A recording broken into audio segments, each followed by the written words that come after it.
Hello, Shashikala kitchen मध्ये आपलं स्वागत आहे। मी आज शिरा बनवते। शिरा म्हणजे असाच बनवते, काय आपल्याला हे नाही करायचंय, प्रसाद नाही, काय नाही। तर मी ते या वाटीचं माप घेतलेलं आहे। एक वाटी रवा, हा एक वाटी रवा, इथे एक वाटी दूध आणि एक वाटी पाणी ठेवलेलं आहे त्याच मापाने, आणि पाऊण वाटी साखर, वेलची, तुम्हाला काय अजून काय वेगळं हवं असेल तर तुम्ही घालू शकता, आणि आपल्याला लागेल असं तूप अशी ही अर्धी वाटी तरी तूप पाहिजे। अति तूप पण कसं ते प्रसादाला ठीक आहे, पण आपल्याला ओली म्हणून याच्यात नाही टाकत, डायरेक्ट ह्याच्यात टाकते। तर तूप आपल्याला त्याच्यात तूप टाकायचं, तूप पण चांगला घ्यायचा, डालडा नाही वापरायचा शिऱ्याला। लागेल तेवढं मी आता तूप घेते। मस्त आपल्याला असा खरपूस भाजून घ्यायचं आहे। इथे मी दूध आणि हे मिक्स केलेलं आहे पाणी।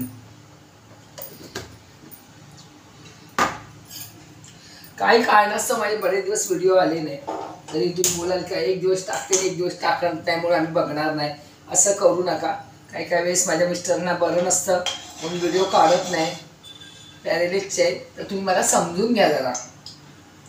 त्यांची तब्येत बरी नसली की मी 8-10 दिवस पण व्हिडिओ काढत नाही, काय करणार। आपल्याला मस्त असा हे सगळं ह्या वाटीने मोजून घेतलेलं घ्या, खरपूस असा चांगला 5 ते 6 मिनिटाचा भाजून घ्यायचं आहे।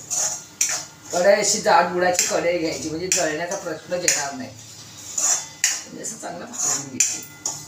त्यानंतर मी हे गरम करत ठेवलेलं आहे दूध आणि पाणी, एक वाटी पाणी एक वाटी दूध। असं खायची इच्छा झाली म्हटलं दाखवूया याला, काय प्रसाद नाही, काय नाही, पुढचा सण पण नाही, म्हटलं शिरा करूया आणि यांच्याशी बोलूया। तर चांगलं हे भाजून घेते। आपल्याला ड्रायफ्रूट्स टाकायचं असेल तर टाका, चांगला असेल तर टाकायचं, नाही तर काय हरकत नाही। चांगला हा भाजून घेते। हे बघा आता चांगला असा भाजून झालेला आहे, आणि मस्त असा कलर पण बदललेला आहे। तर 5 ते 6 मिनिटं मला चांगली भाजायला लागली बघा।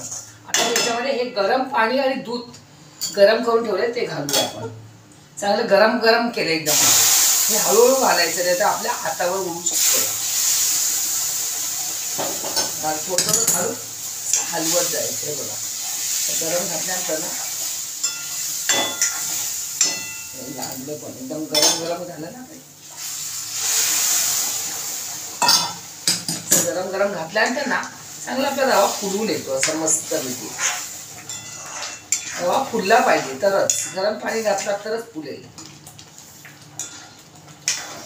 मस्त। याच्यामध्ये 2 मिनिटं याच्यावर मी झाकण ठेवतो, चांगला फुलून आला पाहिजे।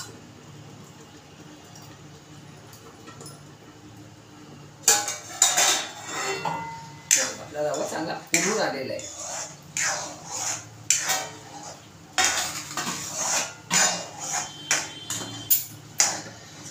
आपण एकदा साखर घातली की आपला रवा फुलत नाही। मी आता याच्यामध्ये साखर घालते, ही पाऊण वाटी मी साखर घेतलेली आहे। तुम्हाला कोणाला गोड वाटत असेल तर एक वाटीला 1 वाटी घेतलात तरी चालेल, मग तो अति गोड होतो। असं मस्त पैकी आता साखर घातलेली आहे, आणि याला आता तसंच 2-3 मिनिटं झाकण मारून ठेवून टाकायचंय। झाकण लहान झालं मोठं आणते।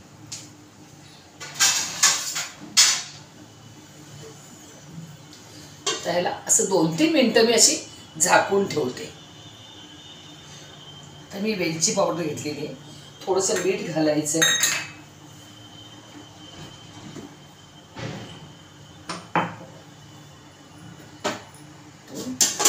उघडून बघते, मस्त असा आपला हा शिरा फुललेला आहे।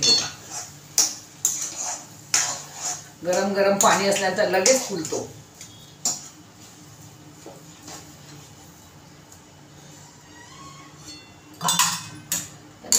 लास्टला वेलची पावडर टाकते त्याच्यात।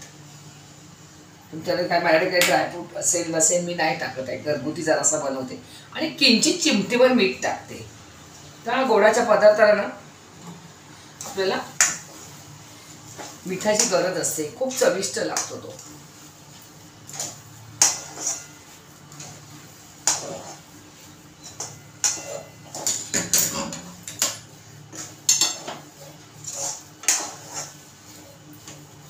मी असं झाकून ठेवते.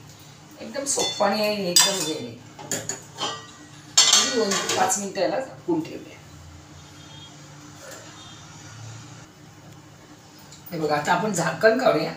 आता बघूया मस्त बाकी शिरा असा. मी काही ड्रायफ्रूट घातले नाही, फक्त वेलची घातली. असा मस्त असा फुललेला आहे. आणि बघा किती भरपूर, एका वाटीचा भरपूर झाला तो. आणि वरून ना एक थोडंसं तूप, 1 चमचा तूप सोडते वरून, म्हणून मी कमी टाकला. वरून एक तूप सोडला ना 1 चमचा, खूप छान होतो आपला शिरा. आता गॅस बंद करते. छान आपला शिरा असा हे दिसतं, तूप दिसतं. म्हणून आपण कधी पण शेवटला थोडंसं तूप ठेवायचं आणि ते सोडायचं. चला झाला माझा शिरा तयार. एकदम मस्त असा शिरा तयार झालेला आहे. एकदम मऊ आणि लुसलुशीत. कसा वाटला तो मला सांगा कमेंट करून. आणि नवीन असेल तर माझ्या चॅनलला सबस्क्राईब करा, शेअर करा आणि बेल आयकॉनला क्लिक करा. आणि माझे लेट व्हिडिओ आले तरी बघायचे सोडू नका. कधी कधी माझे लेट येतात, पण माझा ते प्रॉब्लेम असतो म्हणून मी लेट व्हिडिओ टाकते. चला गॅस बंद करते आणि माझा पण व्हिडिओ पण संपवते. चला बाय बाय.